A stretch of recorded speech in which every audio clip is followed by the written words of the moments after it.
6 মাস ধরে বিয়ে হয়েছে একটা মেয়ের 8 মাসে গর্ভবতী। আপনারা বলেন 6 মাস ধরে যদি বিয়ে হয় 8 মাসে যদি গর্ভবতী হয় এই বাচ্চাটা বৈধ হবে না অবৈধ হবে? তখন ছেলে বলতেছে বিবি 6 মাস ধরে বিয়ে করলাম 8 মাসে গর্ভবতী, এই অপকর্ম কার সাথে করলে? বউ কয় যে আমি অপকর্ম করি নেই, এটা আমার কর্মের ফল। সুবহানাল্লাহ, একটু জোরে কর। আর ছেলের মাও মিয়ার মাও, ছেলের বাবা মিয়ার বাবা, এইটা নিয়ে গবেষণা করতে করতে এলাকার বড় বড় মাতবার প্রধানদের নিয়ে, চেয়ারম্যান মেম্বার নিয়ে বিচার করতেছে যদি 6 মাস ধরে যদি বিয়ে হয় 8 মাসে যদি গর্ভবতী হয়, সবাই বললো যে একযোগে বললো এটা অবৈধ সন্তান। ছেলেটা বললো 6 মাস ধরে বিয়ে করছি, বিবির গর্ভে যদি 8 মাসের সন্তান থাকে, এটা যদি অবৈধ সন্তান হয় এই বউ আমি রাখবো না। মিয়ার বাপ মা বললো তোমার ব্যাপার, দয়া করলে করতে পারো। কয় না, অত দয়া আসেন, 6 মাস ধরে বিয়ে করলাম 8 মাসে গর্ভবতী, এই বউ আমি রাখবো না। তার মেয়েটা বলতেছে আল্লাহর কসম লাগে, দোহাই লাগে, আপনারা তালাক দিয়েন না, এই বিচার আমি মানি না, এই বিচার অর্ধ পৃথিবীর প্রেসিডেন্ট ওমরের কাছে বিচার সানি করবো। সুবহানাল্লাহ, এটা জোরে কর। ছোট বিচার কত বড় হইল? অর্ধ পৃথিবীর প্রেসিডেন্ট, তখন তিনি 8 বছর রাষ্ট্র পরিচালনা করা বয়স। আমার ভাইয়ের আমার, এবার মেয়েটা দৌড়াতে দৌড়াতে মসজিদে নববীর কাছে যাইয়া জিজ্ঞাস করলেন অর্ধ পৃথিবীর প্রেসিডেন্ট ওমর কই? কই ওদিক গেছে। ওইদিকে দৌড়ালেন, যায় বলেন অর্ধ পৃথিবীর প্রেসিডেন্ট ওমর কই? যায় দেখে হযরত ওমর একটা বিচার করতেছে। একজন ইহুদি আপনার গম বুনছে, গম পেকে গেছে, সন্ধ্যার সময় ক্ষেত দেখে আসছে, আমি সকালবেলা আপনার ক্ষেত কেটে আনবে, ওই সময় ক্ষেত দেখিয়া রাতের বেলা বাসায় যাইয়া কামলা কিনছে, কিনিয়া সকালবেলা গমের খাতে এসে দেখে গম কাটবে, এসে দেখে কে যেন গম শোয়াইয়া এইরকম করে আপনার গমের উপরে বাদান পায়খানা করে রাখছে। কথা কি বুঝতেছেন? ইহুদি বললেন সন্ধ্যার সময় গমের ক্ষেত দেখে গেলাম, আমার ক্ষেতটা ভালো আছে, গম ফালাই নাই, কেউ পায়খানা করে নাই, আর রাত্রের বেলায় আমি কামলা কিনছি, সকালবেলা কামলা নিয়ে এসে দেখি আমার ক্ষেতে গমের উপরে পায়খানা করছে। ওমরের কাছে বিচার চাই, ওমর যদি বিচার না দেয় আমি এই গম কাটবো না, রেখে গেলাম ক্ষেতটা। দৌড়াও হযরত ওমরের কাছে যা বলতেছি আমিরুল মুমিনিন খলিফাতুল মুসলিমিন আপনার কাছে বিচার নিয়ে আসছি। বলে কি বিচার? আমি সন্ধ্যার সময় গমের ক্ষেত দেখলে রাত্রেবেলা যায় কামলা কিনছি, আমি সকালবেলা গম কাটবো, এসে দেখি কে যেন পায়খানা করে রাখছে, আমি বিচার চাই। হযরত ওমর বললে কে পায়খানা করছে? আমি আর কি বিচার দিব? কে করছে রাতের বেলা? ওমর কি দেখিয়েছে নাকি পায়খানা করছে? সে বিচারও ওমরের কাছে চাচ্ছি। ওমর বলল যে পায়খানা কেটা করছে, তুমি কি দেখছো? আমি দেখিনি, আমি জানি যে মুসলমান করছি। মুসলমানের উপরে দায়ভার চাপা দিল। যত অন্যায় করবে ওরা সব দায়ভারের বোঝা আমাদের বহন করা লাগবে। কথা কি বুঝতেছে? হযরত ওমর কয় চলো যাই। এই যে পাশে এলো মুসলমানের বাড়ি, ও ছাড়া এই কাম কেউ করে নাই। হ্যাঁ, 6 মাইল ফাঁকে থেকে এসে করছে নাকি? হযরত ওমর কয় চলো যাই। পায়খানার কাছে যায় হযরত ওমর ঘুরিয়ে গেলে লক্ষ্য করে দেখে হযরত ওমর বলতেছে এটা মুসলমানের পায়খানা না, এটা হয়তো ইহুদির পায়খানা। হযরত ওমর যখন এই কথা বলেন এটা মুসলমানের পায়খানা না, এটা হলো ইহুদির পায়খানা। এবার ইহুদি বলে ওমর আপনি কেমন করে বুঝলেন এটা মুসলমানের পায়খানা আর এটা মুসলমানের পায়খানা না, এটা হলো ইহুদির পায়খানা? ওমর বললেন যদি মুসলমান পায়খানা করতো ডেলে কুলুপ করতো অথবা টিস্যু ব্যবহার করতো, যেহেতু ডেলে কুলুপও নাই, টিস্যু ব্যবহার করে নাই, আমি নিঃসন্দেহে বলতে পারি এটা হলো ইহুদিরা বাদান পায়খানা করছে। যিনি পায়খানা করছে তিনিও ছিলেন বাদান ওই জায়গা। দৌড়া যাইয়া হযরত ওমর পা ধরে বলে আমিরুল মুমিনিন খলিফাতুল মুসলিমিন আপনি পায়খানা দেখিয়ে পরীক্ষা নিরীক্ষা করে যদি বলে দিতে পারেন এটা মুসলমানের পায়খানা আর এটা হলো আপনার ওই বিজাতিদের পায়খানা, এইটা যদি বের করে দিতে পারেন আপনার মতো মহান মানুষ হয় না। হুজুর আমি মুসলমানদের উপরে দোষ চাপানোর জন্য, কালারিং করবার জন্য রাত্রের বেলা গোপনে গোপনে আমি পায়খানা করে রাখছি। হুজুর আর ইহুদি থাকতে চাই না, দেন আমার কলমা পড়াইয়া চিল্লাকন আল্লাহু আকবার। ওমর এই নেতা ছিল, পায়খানা পরীক্ষা করে দেখছে যে ইহুদির পায়খানা না মুসলমানের পায়খানা। আর এখন আমাদের নেতাদের পায়খানা যা দেখেন ডেলে কুলুবে নেই, পায়খানা করে গুল আরে, আবার সাবান যা বসে দেখ আবার লে হেরাও নেতা ছিল আর আমাদের দেশেরও নেতা তাক করতেছে মনে হয়।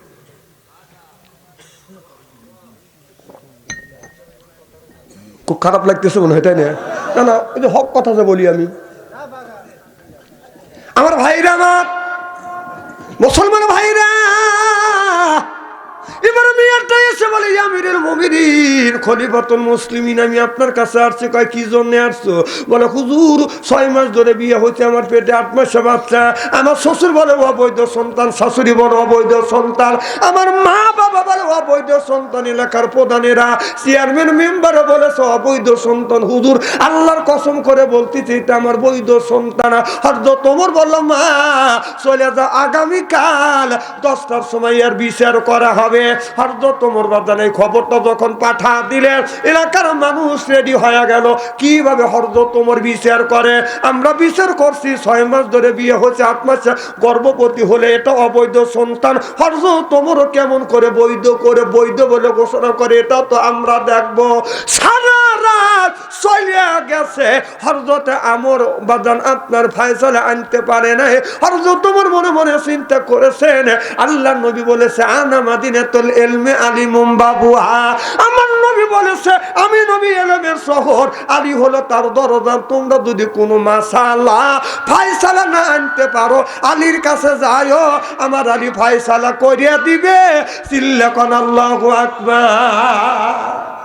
হযরত ওমর সকালবেলা ফজরের নামাজ পড়িয়ে বাদাম চলে গেছে, আলীর বাড়িতে জানা করছে আলী রে। আলী বললেন আমিরুল মুমিনিন খলিফাতুল মুসলিমিন, কি জন্য আপনি আমার বাসায় আসছেন? খবর দিলি তো আমি যাইতাম, আপনি কেন কষ্ট করে আসছেন? হযরত ওমর বলে আলী রে, প্রেসিডেন্ট তো তুমি না, প্রেসিডেন্ট হলাম আমি। আমার দেশের মধ্যে একজন ব্যক্তি ন্যায় বিচার না পায় যদি মারা যায়, কিয়ামতের ময়দানে তুমি আসামি হবে না। আলী রে, যদি ন্যায় বিচার না পায় যদি মারা যায়, কিয়ামতের ময়দানে আমি ওমর আল্লাহর আদালতে আসামি হব। আলী রে, একটা মেয়ে 6 মাস ধরে বিয়ে হয়েছে, 8 মাসে গর্ভবতী, বলো রে আলী এইটা বৈধ হবে না অবৈধ হবে? হযরত আলী বললেন 6 মাস ধরে যদি বিয়ে হয়, 8 মাসে যদি গর্ভবতী হয়, এটা বৈধ বলে প্রমাণ করা যাবে। চিল্লাকান আল্লাহু আকবার। এ খবরটা ওই জায়গায় চলে গেল, এলাকার প্রধানরা খেপে গেছে। হযরত আলী সব জায়গায় খালি ফতুয়াবাজি করে, দেখি 6 মাস ধরে বিয়ে হয়েছে, কিভাবে হযরত আলী এই বিচারটা, এই সন্তানটা বৈধ করে। এই ওয়াজটা কি করবো? না না থাক, এখন থাক। আমার ভাইরা, আমার এবার এলাকার হাজার হাজার মানুষ মাঠে বাজান উপস্থিত হয়ে গেলেন। হযরত আলী আর হযরত ওমর বাজান চলে গেলেন। সব প্রধানরা চিন্তা করলেন আলী কিভাবে তুমি বিচার করো দেখি, 8 মাসে 6 মাসে গর্ভবতী, 8 মাসে বাচ্চা, কিভাবে তুমি বৈধ বলে ঘোষণা করো? এবার হযরত আলী একটা কলম হাতে নিলেন, খাতা হাতে নিয়ে মেয়েটাকে বাদান পর্দার ভিতর থেকে বললেন মা তুমি বলো কোন মাসে কত দিনে তোমার বিয়ে হয়েছে? মেয়েটা বলল অমুক মাসের অমুক তারিখে, অর্থাৎ 6 মাস ধরে বিয়ে হয়েছে, 8 মাসে আমি গর্ভবতী। ছেলেটাকে বলল যুবককে কতদিন ধরে বিয়ে করছো? বলে 6 মাস ধরে বিয়ে করছি। আর বিবির পেটের বাচ্চার বয়স কত? কয় 8 মাস। হযরত আলী হিসাব নিকাশ করে দেখে, আর তাদের হিসাব নিকাশ নিয়ে মিলে দেখে তারা হলো বাদান ইংরেজি মাসের হিসাব করছে। কি মাস? ইংরেজি মাসের হয়ে গেছে 6 মাস। অর্থাৎ 2টা পাইছে আপনার 29-এ, 2টা পাইছে বাদান 30-এ, আর 3টে পাইছে বাদান, 4টে পাইছে বাদান 31 মাস পাইছে। হযরত আলী বললেন যদি আপনার যে সন্তানগুলি জন্মগ্রহণ করে এটা বাদান বাংলা ইংরেজি সাথে বাদান কোনো সাথ নাই, তাদের সাথ হলো মুহররম, সফর, রবিউল আউয়াল, রবিউল সানি, জুমাদিল আউয়াল, জুমাদিল সানি, শাবান, রজব, রমজান, জিলকদ, জিলহজ, আবির 12 মাসের নাম। মারহাবা কর। হযরত আলী হিসাব করে দেখে আরবি মাস পাইছে বাদান, আরবি মাস পাইছে বাদান 4টে পাইছে হলো বাদান 30-এ, 29-এ পাইছে বাদান 2টে, আপনার 4টে আরবি মাস পাইছে বাদান।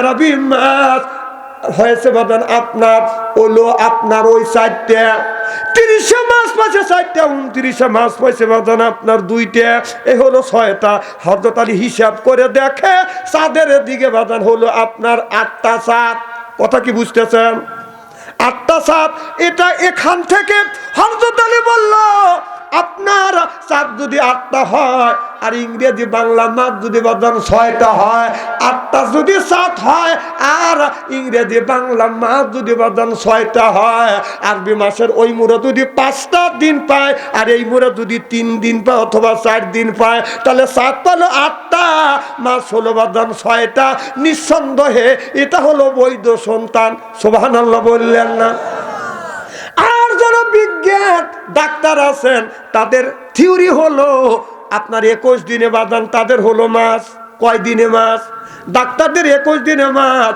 অর্থাৎ আপনার 10 কুড়ি হয় বাদান 200 দিন আর 10 হলো 10 লাগালে হয় বাদান 210 দিন যদি হয় এটা বৈধ সন্তান হয় আর হযরত আলী বললেন আরবি আপনার বাংলা ইংরেজিতে কোনো স্বাদ নাই ছেলে সন্তান জন্মলে যদি সাত যদি বাদান আপনার বিয়ের বয়স যদি বাদান 8 মাস হয় আর 7টা যদি 10টা পায় এটা বৈধ সন্তান সিল্লাকান আল্লাহু আকবার আলী প্রমাণ করে দিল 7 মাসের 8টা আর মাস হচ্ছে ইংরেজি মাস হচ্ছে 6টা হযরত আলী বললেন চাঁদ যদি 8টা হয় ইংরেজি বাংলা মাস যদি বাদান 6টা হয় হযরত আলী বৈধ বলে ঘোষণা করলে এটা বৈধ সন্তান বৈধ সন্তান বৈধ সন্তান সুবহানাল্লাহ আর বিজ্ঞান আরো এগিয়ে গেছে তারা 21 দিনে মাস ধরে আর আমরা 30 দিন 29 দিনে মাস ধরি কথা কি বুঝতেছেন তাহলে যদি 6 মাস ধরে যদি বিয়ে হয়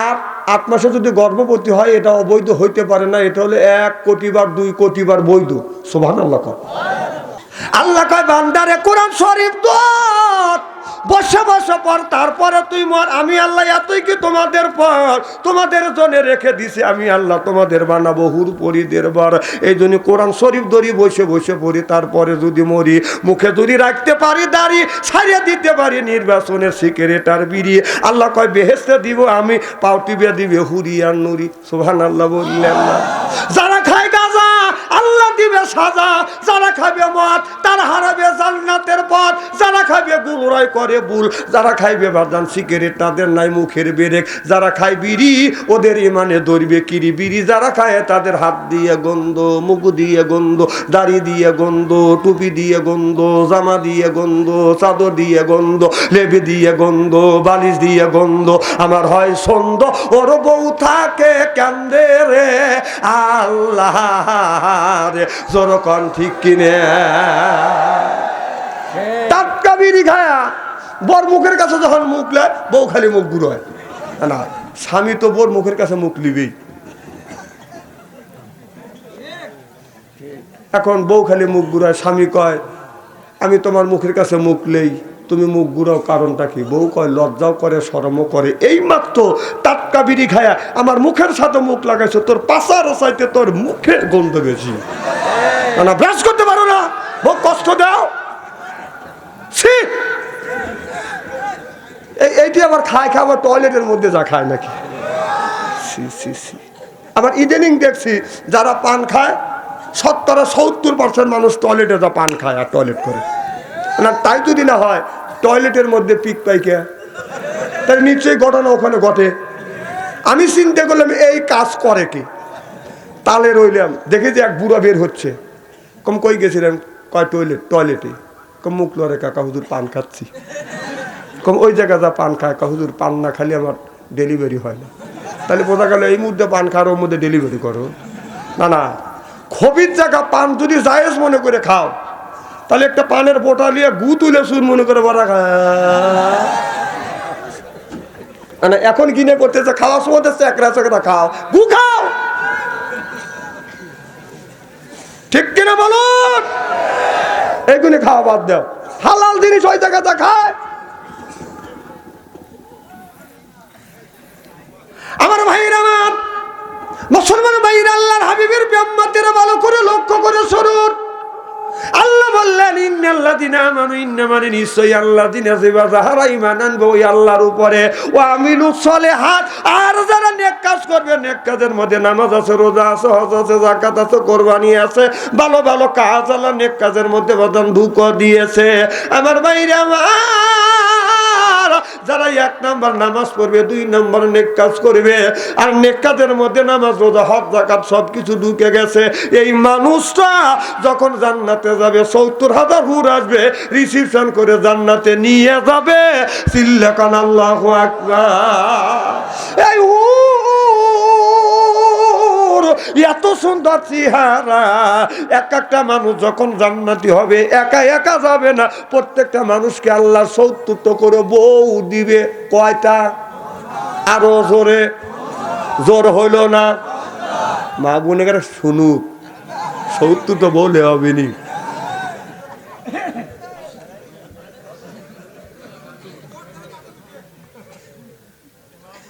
আলী রাদিয়াল্লাহু তাআলা আনহু বসে আছে মা ফাতেমা রাদিয়াল্লাহু তাআলা আনহা বাদান কোরআন তেলাওয়াত করতেছে আলী শুনতেছে সুবহানাল্লাহ ফাতেমা এত সুন্দর করে কোরআন পড়ে আলী শুনতে বাদন ভালো লাগে কিন্তু আওয়াজটা কিন্তু বাড়ি ঘরের বাদন বাইরে যাচ্ছে না আলী শুনতে শুনতে হযরত আলী পড়তে পড়তে যেই জায়গা লেখা আছে পুরুষ ৪টে বিয়ে করতে পারবে আর আপনার পুরুষ ৪টে বিয়ে করতে পারবে মহিলা একটাই পারবে এই জায়গায় এই আয়াতটা পড়তে আসিয়া হযরত ফাতেমার কণ্ঠটা বাদান একটু দুর্বল হয়ে গেছে আস্ত করে বাদান কথাটা বলছে হযরত আলী এই কথা শুনিয়ে মুস্কি মুস্কি হাসতেছে আমার বিবি ইচ্ছা করলে যেইভাবে পড়তেছে এইভাবে পড়লি তো পারতো আস্তে করে পড়লো যেন এই কথাটা না শুনি আমি যেন না বুঝি হযরত আলী কিন্তু অনেক কিছু বাদান বুঝেছে আল্লাহ নবী বলেছে আনা মাদিনাতুল ইলমি আলিমুম বাবুহা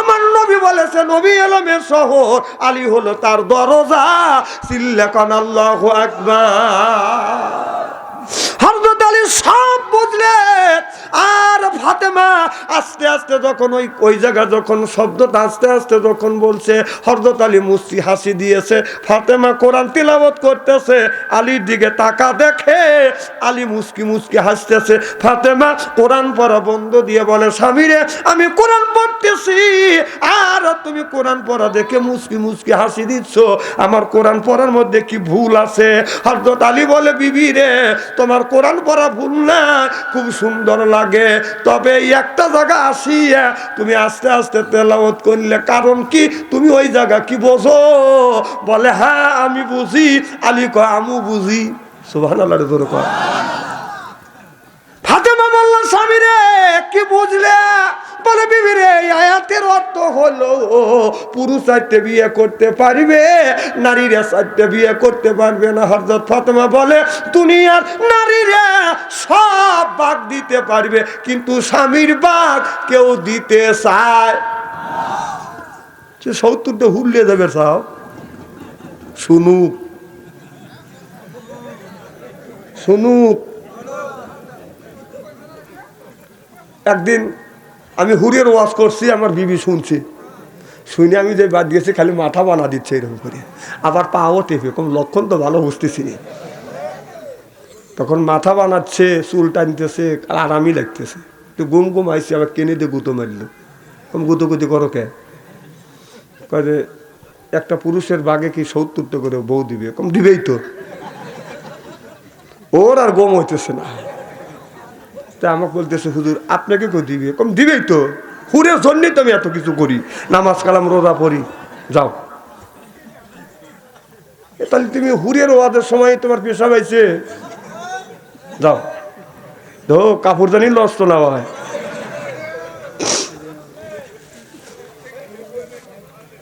খুব কি খারাপ লাগতেছে নাকি আজকে যদি ঘন্টা তিনেক আলোচনা করি শোনার জন্য রাজি আছেন তো আমার কিন্তু অল্প সময় ওয়াজ হয় না আচ্ছা আমার সাথে একই সাথে আখিরে মোনাজাত দিয়ে যাওয়ার মন মানসিকতা কি আছে কার কার আছে একটা হাত তুলে দেখান তো দেখি নারায়ণ তাকবীর হাত টান করে রাখেন আল্লাহ সাক্ষী থাক কি কোন রাজি আছেন তো আলহামদুলিল্লাহ হাত নামান আরে কিছু লোক হাত তোলো নাই এটা আমি দেখি নাই আল্লাহ দেখছে আমার এই ২ চোখ ফাঁকি দিবে আল্লাহর চোখ ফাঁকি দেওয়া খুব কঠিন এখনো আস্তে আস্তে চাদরের মধ্যে থেকে হাতে লোকের তোলো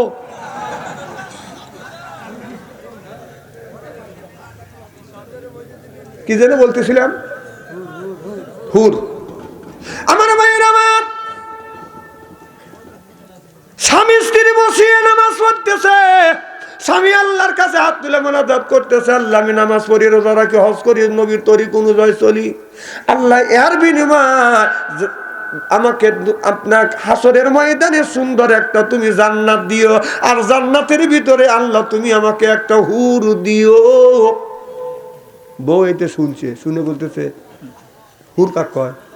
তুমি আল্লাহর কাছে মোনাজাত করে কি চাইলে? কয় কে?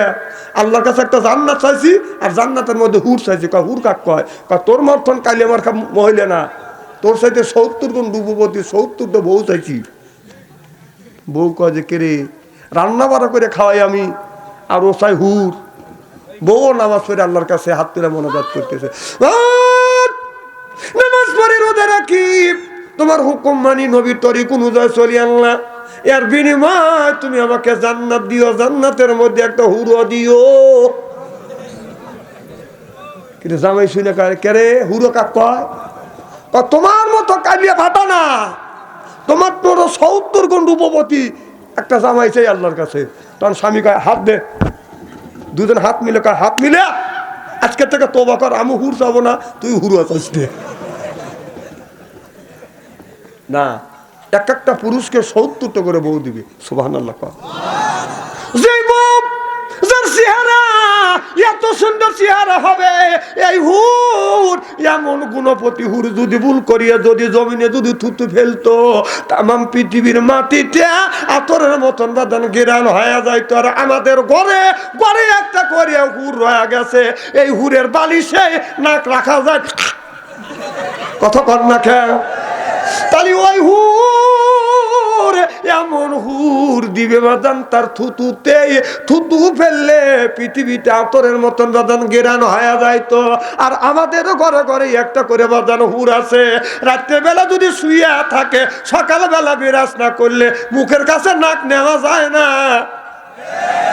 ঠিক কবই নি যায় নে, এনে ঠিক ঠিক করতে চাও, বউ কবরে আয় এখানে ঠিক করছে, ছুটবি নি। আজ মা বোনেরা আছে না, মা বোনেরা যে দেখতেছে না, তাও আল্লাহ বাঁচাচ্ছে, দেখতেছে। আমার ভাইয়ের আমার, এমন হুর দিবে, হুর যদি ভুল করিয়া জমিনে যদি বা পানিতে যদি থুতু ফেলতো, হুরের থুতুতে এই পানিতে দুধের মতো সাদা হয়ে যাইতো। সুবহানাল্লাহ। 70 পর্দা যখন কাপড় পরতো, 70 পর্দা কাপড়ে পুরে রূপ যৌবন বাদান ডাকতে পারতো না। 70 পর্দা কাপড় ভেদ করিয়া গায়ের চামড়া দেখা যাইতো, পশম দেখা যাইতো, রক দেখা যাইতো, গোস্ত দেখা যাইতো, হাড় দেখা যাইতো, হাড়ের মধ্যে যে মস চলাফেরা করতেছে মস পর্যন্ত দেখা যাইতো। আর 70 পর্দা কাপড়ে হুরে রূপ যৌবন ডাকতে পারবে না। আর আমাদের দেশে হুর নামে কিছু মহিলা আছে, রাস্তা দিয়ে যখন চলে পায়ে পরে হাই হিল করতেছে, কিলকিল ঠোঁটে লাগাই লটকে পিস যুবকের দেশিস, পেটো খালি পিটো খালি, বোরখা সেরা চলে, পেটো খালি পিটো খালি। আমি হিসাব করে দেখলাম ওই মেয়েটা অরিজিনাল শয়তানের শালি। যুবকের দেহাতে তালি, চেনে না বাজানো অলি গলি, চিল্লে কম ঠিক কিনে। আমার ভাইরা আমার, আপনার এই হুর আসিয়া গাড়ির উপর যখন এইরকম করে হাত বুলাবে, লোকটা যখন হুরের দিকে এরকম করে তাকাইবে, এক নজরে ছায়া থাকবে, 70,000 বছর চলে যাবে, চোখের পলক ফেলবে না। সুবহানাল্লাহ বললেন না? এত সুন্দর চেহারা, কত সুন্দর চেহারা হলে আপনার 70,000 বছর চলে যাবে, চোখের পলক ফেলবে না। এত সুন্দর রূপ, এত সুন্দর চেহারা। আর আমাদের দেশের মেয়েরা জপ যদি বাদাম চেহারা হয়, এরপরে শর্ট কামিজ লাগাইয়া ওড়না গলায় ঝুলাইয়া রাস্তা দিয়ে যায়, বলে এই যে আমার এসে এই দেখো, আমার এসে এই দেখো, দুনিয়া ভুলে যাবে, দুনিয়া ভুলে যাবে। Wow wow wow. বাংলাদেশের হুরেরা এই জমিনে যে যুবকের ভিতরে দুইটা জিনিস আছে, এক নাম্বার ইন্নাল্লাযিনা আমানু, ইন্না মানে নিশ্চয়ই, আর ও আমিলু সলিহাত, দুই নাম্বার যারা নেক কাজ করবে। আপনার ওই ইমানদার যুবকের ইমান কখনো নষ্ট করা যাবে না। চিল্লা কোন ঠিক কিনা? আজকে আমাদের ছেলে মেয়েদের ইমান তো নষ্ট হয়ে গেছে বাদান, চলে গেছে বাদান মোবাইলের ভিতরে। প্রেমপ্রীতির জ্বালা, মোবাইলের মেলা, এখন আর চিঠি লেখা লাগে না। ও ছেলে সারা রাত জাগিয়া ফোনে কথা বলিয়া লেখা পড়াই আমি আর ভালো লাগে না। লেখা পড়া ছেলের ভালো লাগে না। মোবাইল ফোন আসিল কি দোলা লাগিল, ফজরের ঘুম তো পোলার ভাঙলো না। পেটে বাজাই থাক পরনে নাই থাক, মোবাইল ছাড়া আমি আর চলে না। মোবাইল ছাড়া বলার চলে না। মোবাইল ফোন আসিল কি দোলা লাগিল, ফজরের ঘুম তুমি আর ভাঙলো না। লোকে কি জামানা, বুঝাইলে বুঝাছে না। পিতা মাতার পেটে বাঁধে ছেলে প্রেমের দিওয়ানা দিওয়ানা। মোবাইল ছাড়া চলে না। মায়ে বলে রব্বানা, বাবাই বলে সালাম না, আল্লাহ বলে শুনলাম না, বাইরে গেল যন্ত্রণা।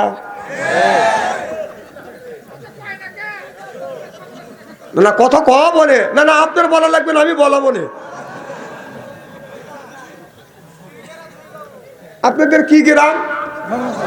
ধর্মসাকি গ্রামের মধ্যে যদি 50টা যুবক যুবতী থাকে, তার কাছে যদি স্ক্রিন টাচ ফোন থাকে আপনি রাত 12টার পরে ফেসবুকের মধ্যে ঢোকেন, মেসেঞ্জারের মধ্যে ঢুকে দেখবেন এই ধর্মসাকি গ্রামের মধ্যে যদি 50টা যুবক যুবতী থাকে, তার 40টা রাত 12টার পরে লাইনে রয়েছে। কত ঠিক কিনা বলো?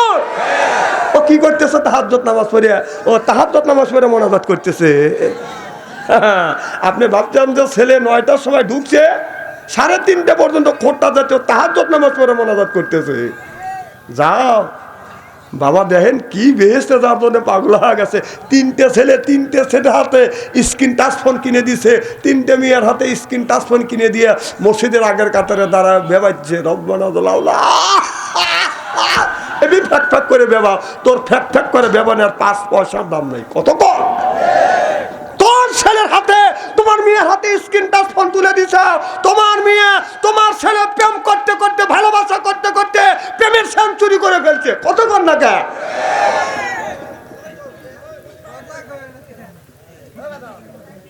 বাদাম দাঁড়িয়ে আছে, বাদাম, হে বাদাম, খুব খারাপ লাগতেছে। মারহাবাইতে জোরকর। দেখেন বর্তমান যে সমাজ, যুবকদের ইমান রাখা খুব কষ্ট হয়ে যাচ্ছে। আমাদের সময় ইমান রাখা খুব সহজ ছিল, আর এখন রাখা কঠিন হয়ে যাচ্ছে। কারণ আমি আজ থেকে 40-45 বছর আগে একটা হাদিস পড়েছিলাম। আল্লাহ রসুল বলেছে ইয়ার ফলিন বিদ্যা উঠে যাবে, ইয়াক সুরুল জাহিলি তো বর্ষিত হবে। আমি চিন্তা করলাম, রসুল বললেন যে এমন একটা জামানা আসবে, এই জামানার মধ্যে আপনার আগুনের কয়লা রাখা, হাতে রাখা সম্ভব হবে, ইমান রাখা মানুষের কঠিন হয়ে যাবে। আমি চিন্তা করলাম এই জিনিসটা কি হইতে পারে, রসুলের কথা তো মিথ্যা হবেই না। আমি রিসার্চ গবেষণা করতে করতে যে আগুনের কয়লা রাখা সম্ভব হবে, ইমান থাকবে না, আমি 10 থেকে 15 বছর ধরে আমার কাছে ধরা পড়ে গেছে আগুনের কয়লা হলো মোবাইল। কথা কর। অথচ মানুষের ভিতরে ঈমান নাই। যার কাছে স্মার্ট ফোন আছে, ও যে অর্ধলঙ্গ অশ্লীল ছবি দেখে না, আমি আর বিশ্বাস করিনি। আমার কাছে বুজুর্গিরি করে লাভ নাই। সারা বাংলাদেশ বাথম ভরলে বেড়াই, আর 1.5 টাকা বারে নাই কে তুমি টুপি মাথায় দিয়ে মানুষ এ বাবা বৈশে সুমার ভাই না, খালি ব্যস্ত, বুড়োর মতো বুড়ো, চ্যাংরার মতো চ্যাংরা। হ্যাঁ, মোবাইলে তুফান তুলে ফেলা। এই ছেলেরা এই মেয়েরা মোবাইল দেখে তাদের যৌন শক্তি একেবারে নষ্ট করে ফেলছে। এই জন্য এদের ঈমান নষ্ট হয়ে যাচ্ছে। আপনার ছেলের বয়স 20 বছর, আপনার মেয়ের বয়স 20 বছর, আপনার ছেলে আপনার মেয়ে যদি বিয়ে করতে যায় বিয়ে দেন।